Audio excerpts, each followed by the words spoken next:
are live now. Yes, we are now live. Okay, Okay. so hi everyone. The year 2020. I really wish that we can just reset it in one button and bring it back to default. What do you think, guys? As we all may know, many businesses have been impacted by COVID-19 this year. But today we have prepared a very interesting and a very important topic for you. A new Saturday and a new live interview with the European Elite Business Hub. My name is Walid, and our special guest today is Georgina Kelly, who is known for helping you create and grow great brands. Just to inform you guys that I would love to have you all hitting us with as many questions as you can down in the comments during the live sessions. So please watch this video till the end as we have amazing surprises for you. So coming back to you now, Georgina, could you just introduce yourself to our audience and say something about your experience up to now? Sure. Okay, well, first of all, Walid, thank you very, very much for inviting me this evening. I feel extremely honored to be invited and to be part of your European Elite Business Hub and your podcast series. So thank you very, very much. You're welcome. Well, where am I? I'm based in the United Arab Emirates. I've been here for about 17 years. Most of them were in Dubai. I live in Ras Al Khaimah with a business in Dubai. We have a business called Creative Intelligence, created in 2002. London before that. Then we emigrated from London to here in 2002, moved the business over, myself and David Learman. And we're a brand and communications company. I've been involved in business development for Creative Intelligence since its beginning, from the very beginning. And I'm responsible for this region, not just the UAE, but Saudi, Bahrain, Kuwait, Oman, and surrounding countries in this particular region. So we've worked quite across the board. I've worked a lot with the corporate world. I started off in the corporate world. Very much so in the corporate world, and very much in the financial corporate world. So once you started, you obviously started heavily, yeah? Exactly. I was with things like capital markets, investment banking, working with IPOs, doing mergers and acquisitions, all from a branding and communication point of view. Wow. And then we've also worked a lot then with SMEs, where they were, I suppose, bootstrap organizations, starting with some capital. Some were able to have quite a bit of capital behind them, but many of them, like most of us know, when you set up an SME, it's your own money, and that takes a while sort of to grow. And so creating brands from scratch with SMEs as well as sort of the corporate world. So that's my particular background. What I also do in relation to supporting David on that is, on my own, I also work with primarily SMEs on customer service and sales training, because I've been involved in sales for over 30 years. And I could write a book on it, and many people had told me I could have written a book. So I decided to work with SMEs, and I put together my own bespoke courses on a company by company basis. And that's actually proving very, very popular, because nobody teaches anybody how to sell anymore. They used to do it years ago. Now you're just told, here's the job, this is what you got to do, go out and find me some clients. But it's not so easy. So you need pointers on how to do it. The same as you need to be taught marketing and strategic marketing and digital marketing, conventional marketing. It's something that needs to be taught. Exactly. Especially nowadays. I mean, marketing is something very essential now for all the companies, for like for all SMEs. I mean, without any kind of marketing strategy, I mean, I don't see any company can start. So since we are trying to maintain a time frame now of 30 minutes for our live sessions, if you don't mind, I would just just to go now straight forward with the questions that we have prepared for you for tonight. Yeah. Sure. Okay. So when you say marketing strategy, I mean, I would just like to let our audience know. I mean, why do we actually need to have a marketing strategy in the first place? Okay. I'm going to give you a formal answer, and then I'm going to give you a loose answer. Go ahead. I've written something down here. So what you'll find in a book, if somebody says, why have a marketing strategy? What you will read in a book is, it's a plan that allocates resources in ways to generate profits by positioning products or services and target specific consumer groups. Exactly. That's an official one. In a nutshell, what it is, it's a roadmap. It's a roadmap to help you as a business owner or a manager of a business plan ahead. Yeah. What is it you want to do? How are you going to get there? What do you want to achieve? What's your aims and objections? It's a point of reference that you keep going back to, and you can measure success or failure by the different milestones that you actually put in there. And it helps you focus your aims and objectives so that you're not going off on tangents. And as I said, it's basically a roadmap. We all need a roadmap. And as much as when you start a business or you're running a business, especially during this COVID-19 times, we have had to, all of us, every single one of us in business has had to relook at what we do, how we do it, and how we're going to do it in the future. If you haven't done that, then you're on a different planet to the rest of us. Yes. You know, and we've all had to go back to a marketing strategy and maybe throw out what was done before, or tear up or get rid of half of it and look at it in a completely new light. And without having that roadmap, you're just walking into the abyss and going nowhere. So that's why I would say you need to have one. Exactly. I mean, I have seen lots of like new businesses starting off without any plans, without any marketing strategies. I mean, they just start off, and like within 1 year, I just see them shutting down. I mean, going in bankruptcy and so on. So that, I mean, a great answer from your side. Like, not only, you know, just to go and read by the books. I know that you have worked out marketing strategies with a big number of companies. Now, in your opinion, what are the most important aspects that needs to be included in order to build up, a complete and a proper marketing plan? Okay, there's different components that you actually have to have. One thing I'll go into first is, first of all, how a marketing plan will help your business. Can I do that first? And then I'll go over some components. When you're looking at a marketing strategy, one of the things that should give you is ideas and inspiration, because what you're doing is that you're preparing your business for the future. You're preparing your business for future situations. You're preparing your business for the world that you're actually in now.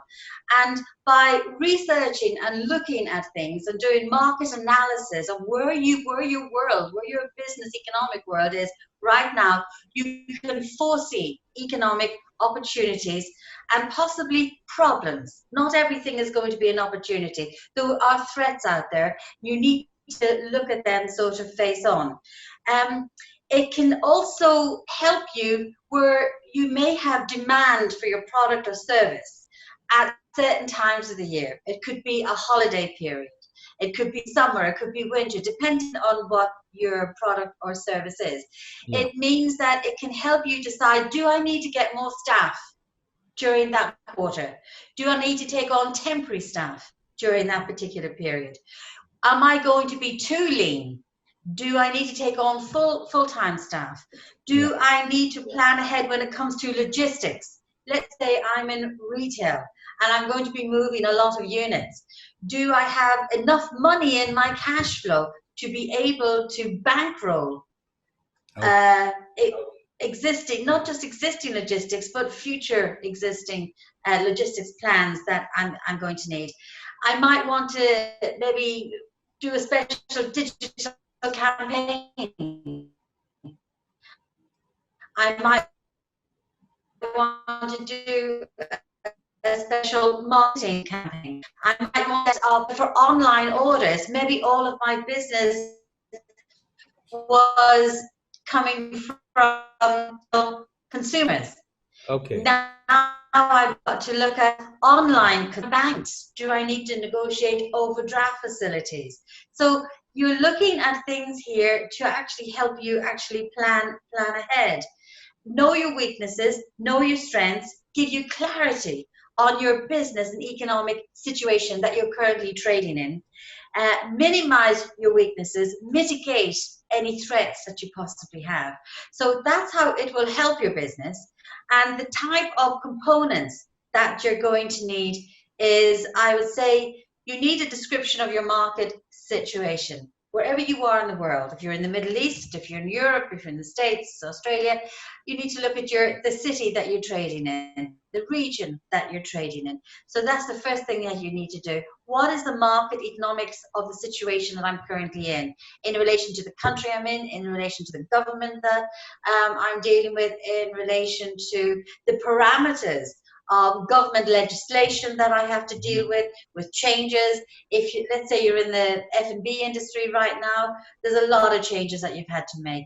If you're in the airline business, the tourism business, anything to do with B2C, business to consumer, whole load of things that you have to sort of look at, sanitization, cleaning, mopping up, hairdressers, something as simple as a barber shop or a hairdresser. What about individuals, like entrepreneurs? If like someone wants to start his own business, where he's gonna like start off alone as a one-man show.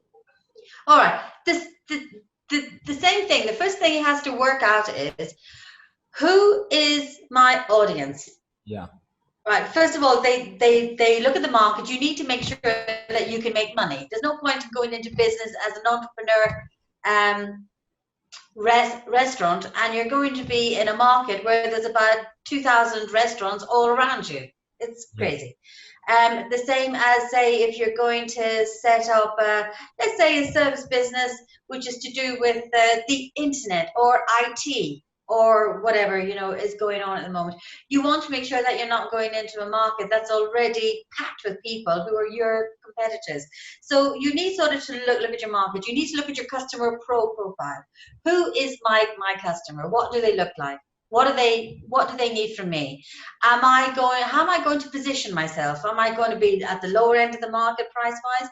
Am I going to be mid-range? Or am I going to go in high end? So I'm going to go in all guns blazing with a marketing budget behind me, my branding all sorted out. I know who I am. I know what I'm about. I've got my brand values all sorted out. So you need to look at your customer profile. You need to look at your competitors. You need to know who else is in that same space. Okay. You know, and having competitors is good because it keeps us on our toes. It stops us getting lazy. And it stops us being complacent, and it raises the bar. A lot of people say, oh, you know, competition, like let's say you're in real estate, and let's say you're in a high street, and you might have 3 or 4 real estate companies in the same street. That doesn't mean to say it's a bad thing, because you may be in different parts of the market. One could be residential, one could be commercial, one could be dealing with maybe business sector, maybe say hotel sector or whatever it might be. But it does keep you on your toes. You also need to look at the business climate. What's coming up? What is government offering? You know, in the way of loans, tax breaks, etc., whatever. So you need to look at that. You need to look at your marketing goals and objectives. And that sounds very grand, but it's as simple as, where do I want to be in, say, 12 months' time? Forget about 5 years. Don't even look at 5 years. A bank manager will ask you that, but you yourself, you need to be fluid. So you're basically looking 12 to 18 months ahead. You cannot plan for anything longer than that, because so many other things will come into the sort of situation. You need to look at your company's positioning, where you are, again, in relation to your competitors and what else is going on. And you need to look at you need to also have in there your brand statements. You need to know, as an organization, as a brand, who am I? What do I stand for? What are my brand values? And also, I say to people, when I'm talking about the brand values kind of thing, you need to understand what the perception is of people of you, not your perception of your own business, because that might be out there, whereas people might be down here. So you need to be very honest. You need to ask people, what is their opinion of your business and your services and your reputation And in the I think marketplace? one of the major things that like you always have to put yourself in your like customer shoes. I mean, like to Always, from always. like to see things Yeah. from their perspective. Yeah, and that can be very difficult, especially for an entrepreneur. I mean, the guys who are in the corporate world, that's, bread and butter to them. They've got their business degrees, their MBAs, all the rest of it. They're used to that. But an entrepreneur, a true entrepreneur who owns his own business, put his own money, his own capital into it, he's put his heart and soul into it. And people will say, never put your own emotions into the business, but that's almost impossible to do. It's impossible to do. Of course, your emotions are in it because your money's in it. Yeah, You're going to sink. You've got to feed your family with the proceeds from the business. You got of to course, educate your of course. kids. You got to put food on the table. Whatever. And so, to look at something objectively can be very, very difficult because you put your heart and soul into something. But that's what you need to do. And I often say to people, if you can, put a little group of people who have bought your service or product in the past and put a questionnaire together and ask them to be very honest and answer that questionnaire just with 3 or 4 questions, like, not when did you buy my product, because you should know that, but why did you buy my product or Yeah. service, number one. um what kind of service, what kind of customer service, what was the experience from the time you placed an order to the time you received it on that journey? What was the experience? Was it good, bad, or indifferent? Was it good in parts or whatever? And it'll be very interesting to see what actually comes back, and it should make you think about maybe new ways of doing things, or ways you can make it better. So definitely you want to, in the mix, you want the the economic situation, you want your customer profile, you want your brand positioning, you want your brand statement, you need to know competitive analysis. Those are things that should certainly be in there. Wonderful, wonderful. Thanks a lot. Thanks. Okay, one of the questions that we get to hear a lot from our clients, like they always ask what are the 4 Ps. I think that Okay. now and especially during this session, that it is a great opportunity for them to get the answer from someone expert as you. Well, you know what? Again, if you read a lot of marketing books, Yeah, people in the academic world make an awful lot of thing about the 4 Ps, and quite frankly, it's very simple. The 4 Ps are product, price, placement, and promotion. Product, number one. People will say, well, what comes first in those four Ps? My personal opinion, 30 years experience, product every time. great. Get your product right. Whether it's a service, whether it's a physical product, a tangible thing, something you pick up and look at and turn around, or whether it's a service, a professional service, get that 100% right. You can fall down on other areas, but if you've got your product right, then you're halfway there.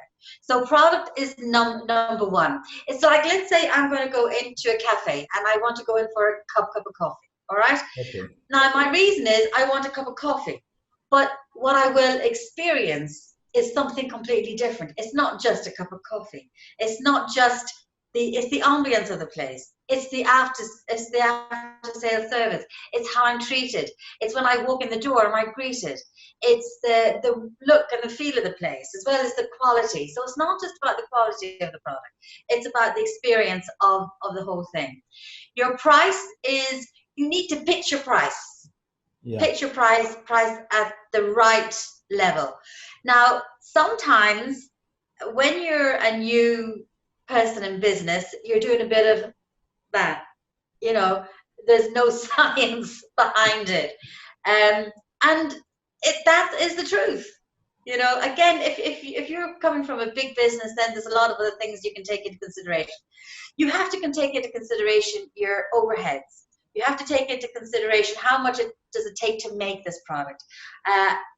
About salaries, about your FIWA, your DIVA, your electricity, your gas, your telephone bill, your mobile bill, how much petrol is it going to take to get it to market. You got to look at your marketing budgets, if you have one.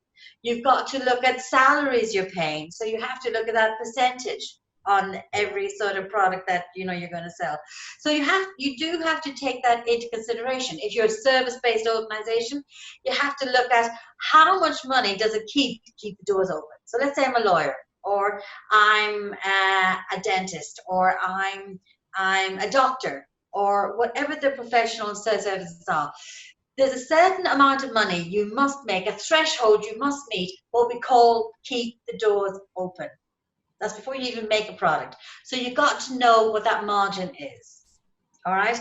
So price is definitely important, because you got to make sure that you're making money. Even if the margins are small, you have to make a profit. But definitely. But I think also that people should consider that they have to maintain the market price. I mean, they absolutely. They have to have a full study on yeah, the market price, and like not to you go do. much over it and much lower. Yeah. Yeah, well, this is why it's so important in that plan I was telling you, the different components. You do need to know what your competitors are charging, but you need to know first where you're positioning yourself, because there's no point in you comparing yourself with somebody at the top end of the industry if you're going in below or mid-range. Let's say you're a hotel, all right? Let's say you're not competing against a 5-star, but let's say you're a mid-range hotel. So you're catering maybe, say, to the businessman or woman who's going to only spend 2 nights, maybe 3 nights maximum. They might have breakfast, but they're not going to have fine dining. I don't offer fine dining, but I will offer a decent breakfast, a good night's sleep, decent facilities, business facilities, internet access, and that's it. I'm done. So you will price your particular product in light of that. You're not going to say, well, I'm a 5-star hotel offering, all singing, all dancing. So you need to be very, very careful that you position yourself in the right place. You also your ego needs to be deflated a little bit sometimes too. Definitely. And this is when you need to burst that bubble. And no matter how good you think your product is, it might not just be the best. Exactly. At this moment in time, So I do take your point definitely on price. The next thing is going to be your place. Now, place is about distribution. How you're going to get your product to the consumer. How it's going to reach the consumer. And that's purely to do with, your logistics from the time it leaves a depot to the time it leaves a manufacturing place to the time it gets to the shopping mall, the retail outlet, or again, if it's a service, how you're probably using digital marketing and all kinds of things, or road shows and network events and whatever. So that's how you have to look at your place on how you actually ship whatever you're doing to the marketplace. And promotion is the type of communication platforms that you're going to use to raise your profile, to get the word out there, what you do. So it's basically product, price, place, and promotion. It's as basic as that. Keep it simple. I mean, this was like a very nice to get the understanding from you. Yeah. I like I'll just give you a little story about one of the things to do with price. Have you ever heard of a thing called a Big Mac index? Yeah. All right, right. Not many small guys might have ever heard about this, but there's a thing called the Big Mac index. And so when McDonald's is going, say, to a new market overseas and they want to price the product, what they will look at is how much are people prepared to pay for a Big Mac. It could be, say, Saigon as opposed to London, as opposed to New York, or as opposed to somewhere in Eastern Europe or Australia or wherever. And it's a fascinating thing. If ever you get a chance to Google a Big Mac index, what McDonald's use to find out what people pay for a Big Mac in any country. Just take that as an exercise for yourself, especially when you're looking at overseas markets. Wonderful. Good example. Great. Okay. Now, for example, you have the right product, you have the investment, you started off with a good business, everything is going on well, but you don't have the right audience. So, how would like a proper marketing strategy help you in defining this? I mean, the audience that you need. Okay, it will, because how it will actually help you is that because you're going to drill down. You're going to drill down into who is your customer? Where is your customer? You're going to find out who is likely to buy my product or service. You're going to find out how much they're willing to pay. You're going to find out how to get the product to them and how much it's going to cost you. And the research, all the research that comes back from all of that information is what is going to help you to find out who is your audience. I was talking to somebody very recently who is setting up a new business. I won't say what it is or where it is, but they had an idea that this was going to be their particular audience. And when I asked them why, they said, because that's who I want. And I said, that's wonderful and a great answer, but does this audience that you want need what you sell? And she says, well, I don't know. I said, so how do you know they're going to be your audience? She says, touche. I said, right, let's get back to the drawing board. Let's get back to the drawing board and let's work systematically through these various things that we've got to do to find out who is your audience. And when we looked at it, her audience was completely and utterly different. Who would pay more because they had the disposable income? This particular sector, it was small, it was smaller, because she was thinking of selling large numbers of digits, and I said, no, you're not looking at a numbers game. What you're looking at is a quality game, a positioning game, and a brand awareness game. Yeah. I said, your marketplace is going to be smaller for this particular product, but the premium you can put on that, you can take it to the bank. So by looking at things and drilling down, it will help you without a shadow of a doubt. Great. And now talking about COVID-19, I want to get like to the one of the most important questions I have for this session.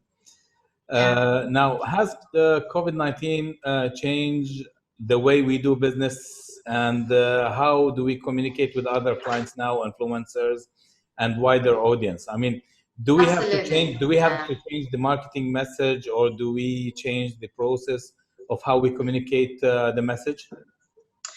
You have to do both. COVID has changed the world that we work in, and it's possibly changed it forever. I'm not saying for the worst or for the best. It's just a different normal, and we have to adapt. How it's changed is the message that we are giving to our audiences, our clients, our customers, initially is not really about the product or service. It depends on the business you're in.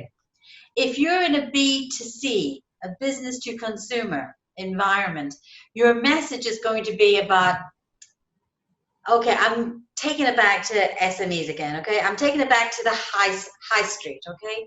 I'm taking it back to the hairdressers, to the barbers, to the spas, to the hotels, to restaurants, to cafes. Think about what is on the high street. Think about people who are selling mobile phones, different kind of sort of products out there. White goods, anybody selling stuff. The first thing that you have to do is that people have to feel comfortable and confident and secure that they can walk into your premises, number one. Yeah. They can walk into your premises and that the sterilization that's meant to have happened has happened and continues to happen. They need to feel confident that you're aware of the different things that governments have put in place and that you are adhering to them. They need to feel secure in the knowledge that if they're older, beyond a certain age, it's a safe environment for them. this is not something we spoke about before. They need to feel, if they've got young children, that they also are in an environment that they can go shopping for shoes, for clothes, for whatever, and the environment is secure. That's completely and utterly different to what we were doing before March. Yeah. Before then, the message was about, Totally who different am story I? now, yeah. Exactly. It was all about, well, this is what I have, this is what I sell, these are my brand values, this is what I stand for, this is how long I've been in business, this is my reputation, and come see me. And it was about buy now, don't miss this offer. You wouldn't dream of saying that now. Nobody would dream of saying, oh, I've got a fantastic sale on, get yourself in here and buy now. Yeah. No, everything is very measured. The tone of voice has changed. You don't use humor, not even, dark humor. You wouldn't dream of using it because so many people have sadly lost their lives to COVID-19. The way you sell is different. The tone of voice you use is different. So the message is completely and utterly different. It is about awareness. Yes, you have to create awareness about what you do. But if you're a restaurant, the first thing you want to say is, come and dine with me. We are safe. We will keep you safe. You will Yeah. enjoy the experience, you will enjoy the food, but ultimately we assure you that we keep you safe. Yeah. So it's like your product and service comes after that message. So the The other most thing you important thing, asked, I think, yeah. Now people have to adapt with the current situation. Now, I mean, I'm yes, seeing lots of people going negative, and they are like shutting off their business. They are closing down.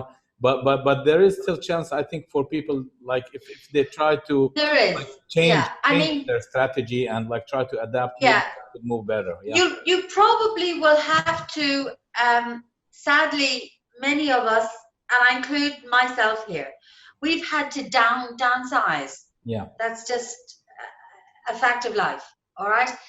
We have to downsize because there's no way you can continue to pay for overheads if the income is not coming in. That's financial suicide. Okay. But what maybe we have to do is that we have to look at our operation model. Maybe we need to look at JVs with other people.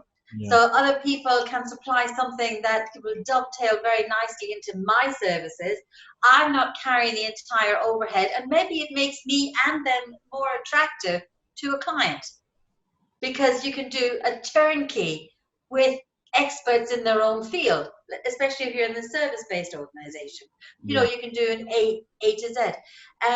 Maybe it's a case of, instead of relying on people, say, to come into your place, say if you're a restaurant, maybe look at doing a lot more with delivery. Maybe becoming a different type of organization, maybe more consultative. It might be that maybe what you were offering before was a little bit frivolous and the market is not there. Yeah. It Yeah. just isn't there. People are not interested in spending thousands on a handbag right now or a watch. Exactly. This is actually So, something which we have worked out, like in the past. I mean, like 3 to 4 months. Like myself, I mean, we are completely now changing our business. I mean, what was going on, what was going well for us, I mean, previously, has fully stopped since COVID-19 started, and we are trying to adapt with like the new type. I mean, the new requirements, what people are looking for, and like to adapt with the situation actually. I think if you're a professional and an expert in your own field, because I found that with ourselves as brand and communication experts, not advertising, not Yeah. public relations, pure brand, um, to help people create, build, or reposition a brand. What I found is that those that need us now find us, or we find the right people. Beforehand, there was certainly an element of some companies were trying to be everything to everybody. We've never actually done that. We've always said, this is our specialist field, this is what we deal in, 30 years experience, blah, blah, blah. And I think what's going to happen is that I think it's going to get rid of a lot of the dross. It's going to get rid of a lot of companies that claim to be something to everybody and an expert of nothing, if you know what I mean. You know, like a Yeah, jack of all I trades. fully Yeah. understand. Yeah. Yeah. And let's say if you're in technology, but maybe instead of, say, providing consultancy or technology to every business sector, just say, well, I'm only going to deal with telecommunications because that's my bag, or I'm only going to deal with hospitality, or I'm only going to deal with retail, or I'm only going to deal with shopping malls. And I think what's going to happen, I think those people who are really good at what they do will find their niche. They'll create the niche. And I think the market will allow us to create the niche. Will Right. there be people that fall by the wayside? Yeah, it'll happen. Yeah, yeah, of course. Great. Thank you very much for this answer. Now, as you may know, like now we in European Elite Business Hub, we do help new and existing businesses with their digital marketing strategies, getting known on social media and improve their presence on the internet. By the way, this will be a topic which I will be soon talking about in one of our live sessions. But what I wanted specifically to ask you now for business owner, for I mean for all business owners, how do they choose whether they need the digital marketing or the conventional marketing? I mean, Okay, that's a big how question. do they know what is the right thing for them? Yeah, it's a big question. You can't answer that in 5 minutes, but what I will say, you need both. Yeah, It's not an either or. If somebody says, oh, only digital marketing is the way to go, I wouldn't necessarily agree. I'm not going to say it's not, but I certainly wouldn't necessarily agree. It depends on your business. I bought a home from reading an advert in a newspaper because the developer put a big advert, a lot of information, lovely pictorials, etc., whatever, that drew me in, that made me go and find out more information. If I'd seen that ad on this on my mobile, yeah, I'm not the generation that would have bought from this. All right? yeah, But that's me. And that's also a lot of other people like me. So it depends on your business. Some businesses, especially in the corporate world, they need TV, they need radio, they need the road shows, they need the networks, they need all of that kind of thing. I think with smaller operators, digital marketing can certainly come into its own. And I think what you should be looking at is both, because you need to create awareness about your organization. You need to raise yeah, your profile. And I think you need to look at what is available out there that I can do within the budget I have. I mean, there's fantastic stuff you can do on digital marketing that's not necessarily going to cost a fortune. And those who are really good at what they do can guide you. Then you got things like guerrilla marketing, and you've got something that's way outside the box. You know, that is fantastic for anybody, especially the millennial generation. They love all that. You know, yeah. some of us who are older, we prefer certain things. It depends what you're buying. Am I going to buy a law firm from guerrilla marketing? Yes, I possibly could. I most certainly could. You wouldn't know. So I think you need to speak to people who are experts in their field, and you need to be guided by them, but you need to do your own homework too, because there'll be a lot of people who might take you down a certain road and not sort of maybe show you all the flavors that's out there. Great. So basically, like the best thing would be is like to mix and match, like to take from Mix and match. like Yeah. do things from the conventional and like make use of the digital marketing. Yeah, but one thing you have to have before you look at either, whether you're looking at traditional or digital, is that you need to be 100% clear on who are you as an organization, what are you as an organization, what are your brand values as an organization, what do you stand for, and what are your main aims and objectives. Whichever side of marketing you look at, you must have the answers to those questions first. Because even a digital marketing expert cannot take you down their road without you answering those 4 or 5 questions Exactly. first. Like for us, when there's like an initiation with a new client, for example, we do have like a set of questionnaires. Like before giving him any quote or something, we give him that questionnaires, question which he has to fill, and then from that point, we like from the questions we do give them, we try to understand what is the type of business and what is best for them. So sometimes, like in case when they need conventional marketing, we tell them, okay, your business maybe does not need an investment, for example, in digital marketing, so better go with the conventional marketing.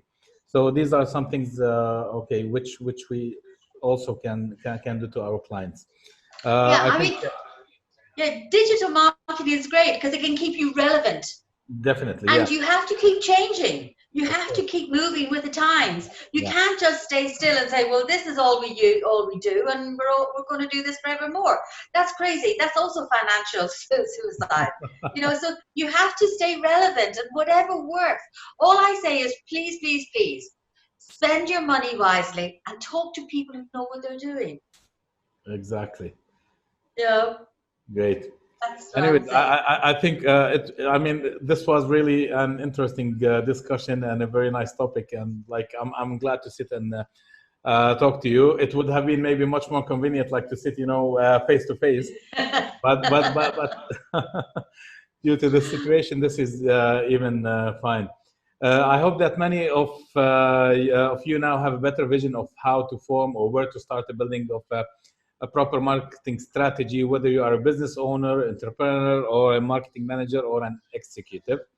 I would like to thank all our audience who joined, and I believe that many of them will be watching this video even after it's been recorded on Facebook.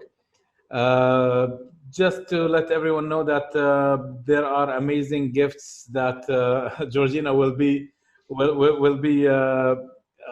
like giving out within the next 3 days. So I hope that people will put as many questions as they can, and we will.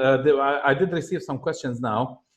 We will try to go through them one by one, but whatever question we don't answer now, I mean, you will find the answer definitely, like in the comments either tomorrow or after tomorrow.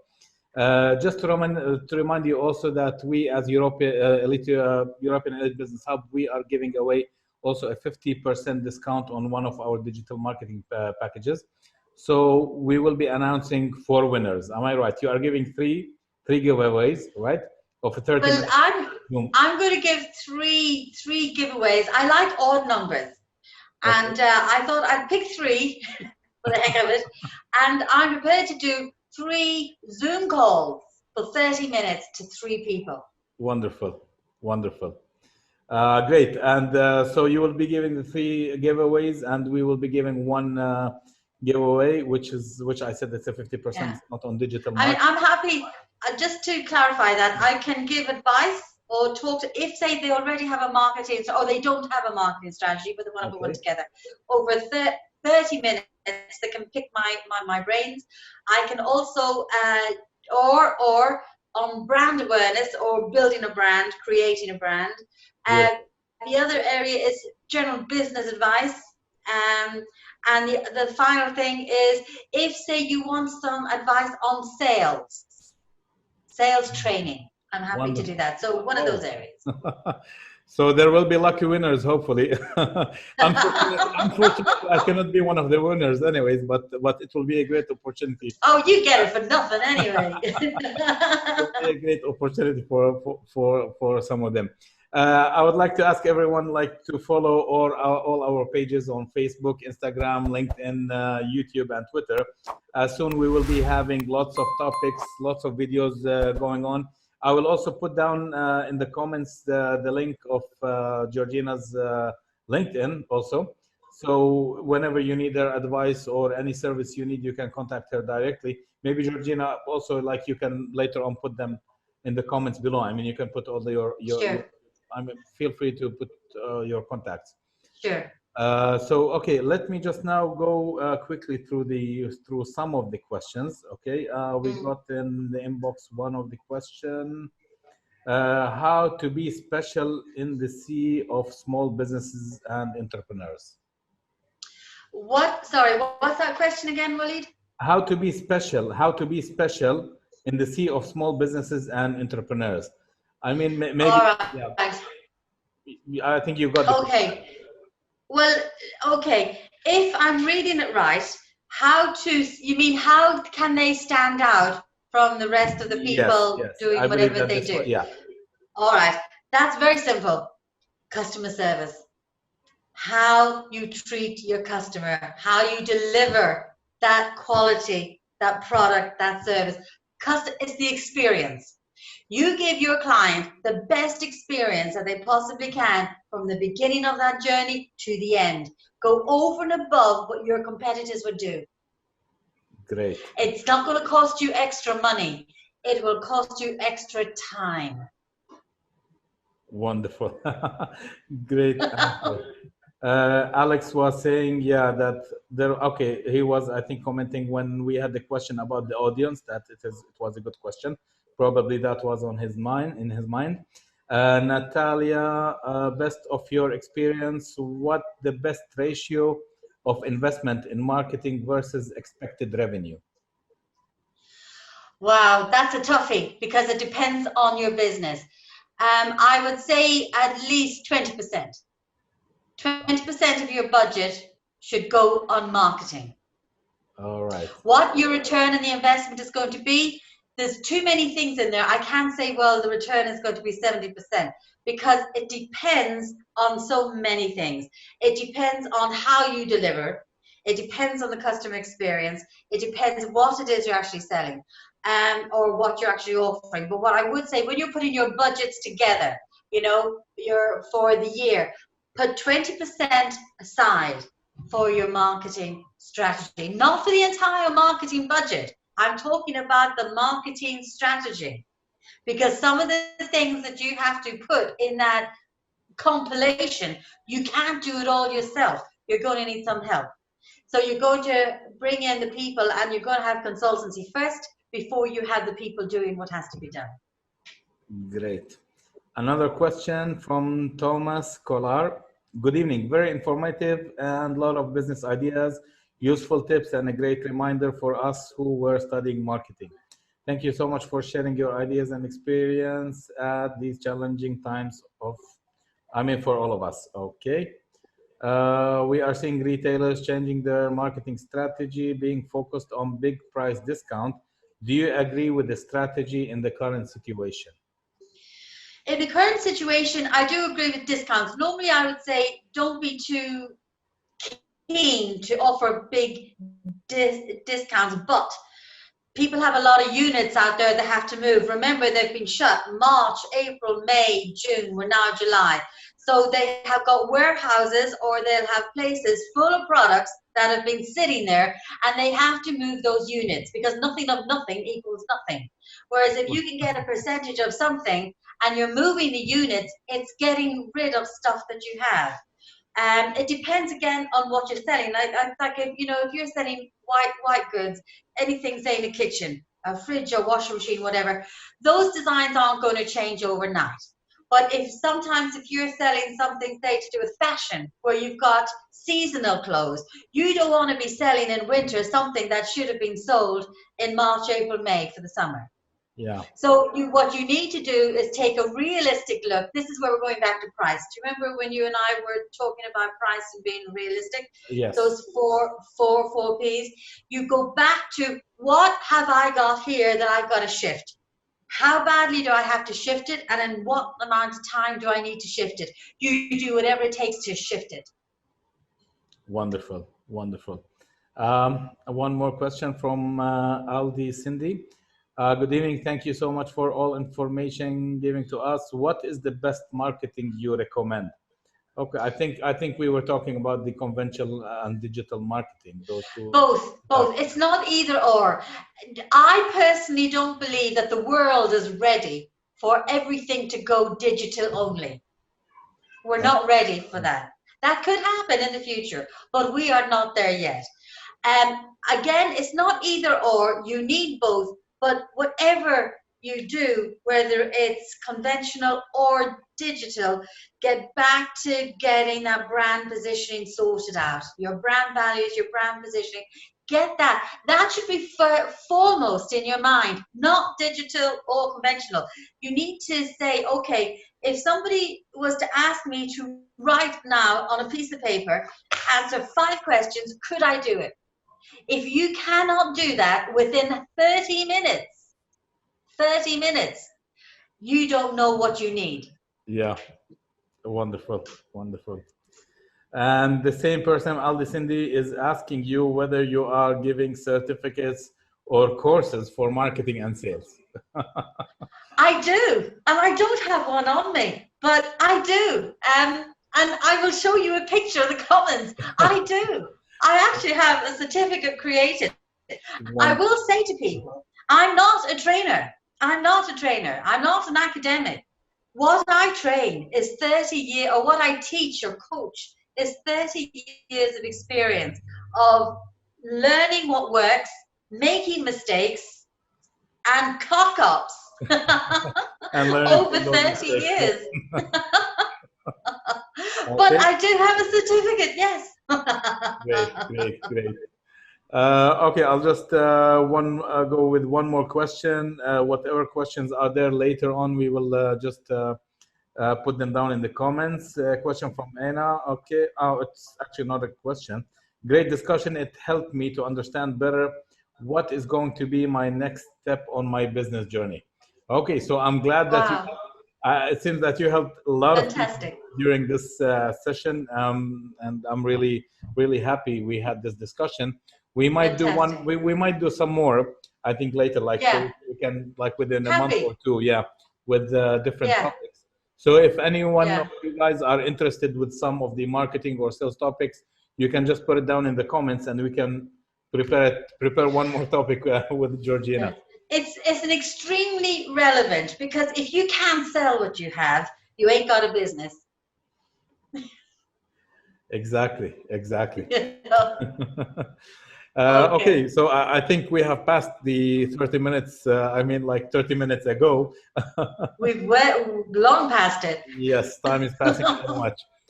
So I would like to thank you, Georgina. It was really a pleasure talking. Thank you. And I would like also to thank our audience for the engagement and for watching this session.